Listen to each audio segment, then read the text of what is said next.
ஐயனார் துணை சீரியல்ல அடுத்த வர எபிசோட்ல நம்ம புரோக்கரை நடேசன் வழியில பார்க்குறாங்க.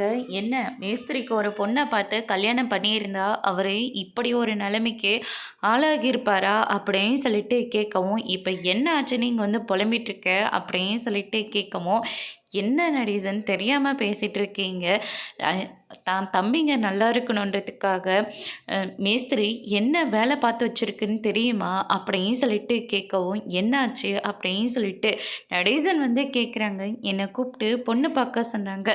நானும் ரொம்ப கஷ்டம்னு சொன்னேன். சரி பார்க்குறேன்னு கூட சொல்லிட்டேன். ஆனால் அந்த நேரத்தில் ரெண்டாவதாக கல்யாணம் பண்ணிக்கிறதுக்காக மாப்பிள்ளையை தேடிட்டு இருந்தாங்க. அந்த பொண்ணை நான் கல்யாணம் பண்ணிக்கிறேன், எனக்கெல்லாம் எந்த பிரச்சனையும் இல்லை. ஆனால் அந்த பொண்ணு எங்கள் வீட்டில் வாழ்ந்தால் மட்டும் போதும், எனக்கு அந்த ரெண்டாவது கல்யாணமே ஓகேன்னு அந்த நம்ம சேரன் தம்பி சொல்லிடுச்சு. எனக்கு என்ன பேசுகிறதுனே தெரியல அப்படின்னு சொல்லிட்டு நடந்த எல்லா விஷயத்தையும் புரோக்கர் இருந்துட்டு நடேசன் கிட்ட சொல்கிறாங்க. இங்கே பாரு, அவன் சொன்னான்றதுக்காக அப்படிப்பட்ட பொண்ணெல்லாம் பார்க்காத.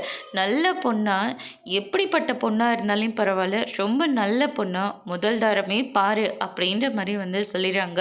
என் பிள்ளைக்கு ஏதாவது குறையாக இருக்குது, இந்த ஊர்க்காரங்க சொல்கிறது எல்லாமே உண்மையாக போயிடும்ல, அதனால தான் நான் சொல்கிறேன். இந்த ஊர்க்காரங்க மெச்சுற மாதிரி என் பையனுக்கு நல்ல பொண்ணை பார்த்து கல்யாணம் பண்ணி வை அப்படின்ற மாதிரி சொல்லிடுறாங்க. அதோட இன்னைக்கான பிரம முடிச்சிருக்காங்க.